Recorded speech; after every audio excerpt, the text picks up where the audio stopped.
नमस्कार, मैं इरशाद अली और आप देख रहे हैं यूपी 76 न्यूज, खबर हमारी दुनिया तक। जैसा कि आप जानते हैं कि चुनावी बिगुल फूंक चुका है। चारों तरफ अपने सारे दल अपने अपनी कार्यक्रम प्रणाली में पूरे सक्रिय हो चुके हैं। तो उसी के तहत हमारे बड़े भाई, हमारे फरकाबाद के गद्दावर नेता कहे जाने वाले अपने बड़े भाई उमर खां के यहाँ हम आए हुए हैं। आज इनसे थोड़ी सी वार्तालाप करते हैं कि ये अभी हाथी से उतरकर साइकिल पर बैठे हैं।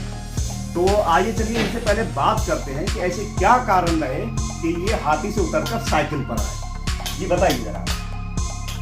ऐसा था कि ये वक्त का तकाजा था और कुछ नीतियों से महसूस हो रहा था वो ठीक नहीं लग रही थी।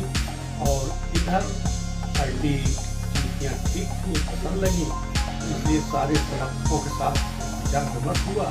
इस पर हम लोगों ने विचार कर दिया। वैसे मैं आपको बताना चाहूंगा कि पिछले चुनाव में जब हमारे उमर भाई बसपा से चुनाव लड़े थे तो बहुत अच्छे समीकरण रहे थे और बहुत अच्छे वोट मिले थे। और जहां तक मेरा मानना है कि फर्रुखाबाद में अगर देखा जाए तो राजनीति में उमर भाई का कोई तोड़ नहीं है, कोई जोड़ नहीं है, कोई टक्कर नहीं है। और बहुत ही बड़े समर्थकों के साथ और एक बहुत बड़े मिलने वाले, इनके बहुत अच्छे चाहने वाले लोग इनके एक तरीके से पूरी तरीके से इनके प्रचार में लगे रहते हैं। और वैसे भी एक बड़े नेता के साथ साथ एक जनसेवक भी हैं। तो उसी आधार पे चलिए इनसे बात करते हैं कि क्या ऐसे सिस्टम बन रहे हैं, क्या चुनाव लड़ने का मूड है जो 2022 में जैसे समीकरण बन रहे हैं, क्या आप ये चुनाव लड़ पाएंगे?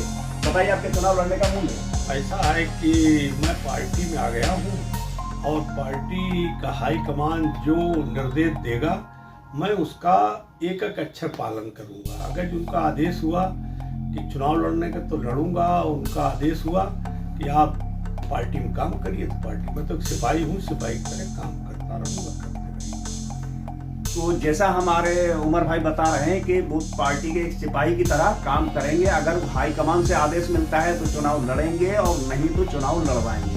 तो मेरे कहने का मकसद सीधा सीधा ये है कि उमर भाई के पास हम थोड़ा एक निजी तौर से भी आए कि लोगों की जनमानस की जो समस्या है बहुत सी, अगर पार्टी हाईकमान इनको चुनती है तो फरकाबाद के लिए ऐसे क्या प्रावधान है? अगर मान लो पार्टी चुनती है और ये विधायक बनते हैं तो फरकाबाद के लिए एक नई सौगात क्या बना के लेके आएंगे? कोई ऐसा है दिमाग में खाका आपके? ऐसा है कि मैं जब 12 में चुनाव लड़ा और उसके बाद लोगों ने मेरी 17 में चुनाव लड़े, उसमें बीएसपी का ग्राफ एक पार्टी का 12-17 में गिरा, लेकिन मेरा जो इस विधानसभा में मेरे लड़ने से ग्राफ बहुत हाई हुआ।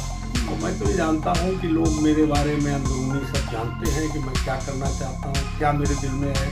सारे समर्थक जो नहीं उस समय 12 में समझ पाए वो सब 5 साल में मेरी गतिविधियाँ समझ गए और उन्होंने पूरी तरह से मुझे, वो तो एक अजूबा था, नहीं तो इसी में नहीं वो एक लहर कहते हैं, तो इसी में ये सब हो गया। नहीं चलिए बात करते हैं फर्रुखाबाद की जो गंभीर समस्या है उनके ऊपर। अगर पार्टी हाईकमान हमारे उमर भाई को आगे बढ़ाती है तो इनकी नजर में ऐसी कौन सी फर्रुखाबाद की बड़ी समस्याएं, जो घनिष्ठ समस्याएं हैं कि जिनको ये सॉल्व करेंगे, जिनका निराकरण करेंगे? आइए जानते हैं इन्हीं से। अब जरा बताइए कि अगर कौन सी यहाँ फर्रुखाबाद में ऐसी बड़ी समस्याएं हैं? फर्रुखाबाद की तो ये समस्या है कि फर्रुखाबाद की कोई रोड ऐसी नहीं है जिस पर सहूलियत से निकला जा सके। जी, अगर जो ये पोजीशन है कि इतनी बदतर कभी स्थिति हो ही नहीं सकती उस शहर की है कि आप जाम से निजात मिलना बहुत मुश्किल है। जिधर जाओ तो सारी समस्याओं का अंबार लगा हुआ है और आपसे कोई चीज छुपी तो है नहीं। जो आपके रोज आप ये कहते रहते हैं कि ये आप रोज देखते हैं, कभी कभी इन लोगों से भी पूछ लिया करो कि क्या स्थिति है। जो आपके चैनल वाले और लोग हैं, कभी ये भी तो इनसे नेताओं से पूछ लें जो प्रेजेंट सरकार वालों से है कि डीएपी खाद की वजह से लाइन लगते लगते तमाम लोग मारे गए और 200-300 रुपया ब्लैक में धन्ना से बेच रहे। और अब यूरिया आई है तो वही हालत यूरिया की है। तो मेरी आप लोगों से ये गुजारिश है कि जरा आपके सामने जो समस्याएं चल रही हैं तो आपसे छुपी तो कोई है नहीं। जो आजकल चल रही थाना, अदालत, तहसील, ऐसी लूट तो आपने कभी नहीं देखी है। इसी कारण से सारे लोग कल आप देखते हैं कि बीजेपी के किसके सारे लोग टूटते चले जा रहे हैं और सब एक ही जगह इकट्ठे हो रहे हैं। सबका यही सोचना है कि परिवर्तन करना ही जरूरी है, बिना परिवर्तन के कल्याण नहीं है। यहाँ तो एक लिमिटेड फर्म बनी गई, उसी लिमिटेड फर्म के थ्रू सब काम हो रहे हैं।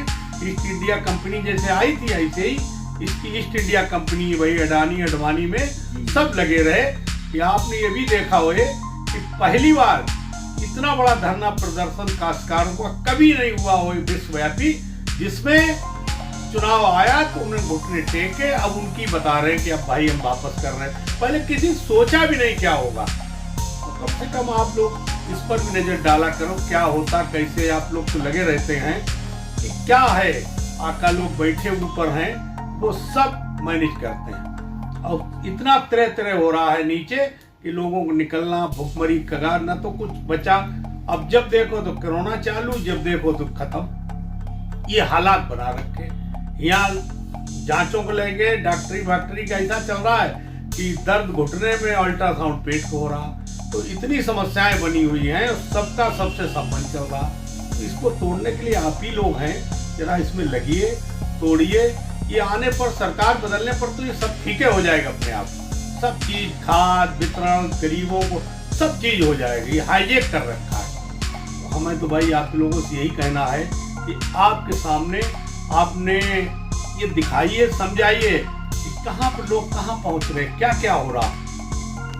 तो अभी जैसा कि हम आपको बता दें कि उमर भाई कहीं जा रहे थे और उन्होंने अपना कीमती समय हमें दिया, और हम एक बार फिर आपको बताना चाहेंगे कि दोबारा फिर अभी ये जगह जल्दबाजी में काम हो गया है, दोबारा फिर इनसे थोड़ा डिटेल लेंगे फरकाबाद के बारे में, पार्टी के बारे में, राजनीति के बारे में और थोड़ा समाज सेवी के बारे में। तो आप जुड़े रहिए हमारे साथ और देखते रहिए यूपी क्षेत्र न्यूज। हम फिर मिलेंगे, तब तक यदि आपने हमारे चैनल को सब्सक्राइब नहीं किया है तो चैनल को सब्सक्राइब करें, इस खबर को लाइक करें, शेयर करें, कमेंट करें और देखते रहें।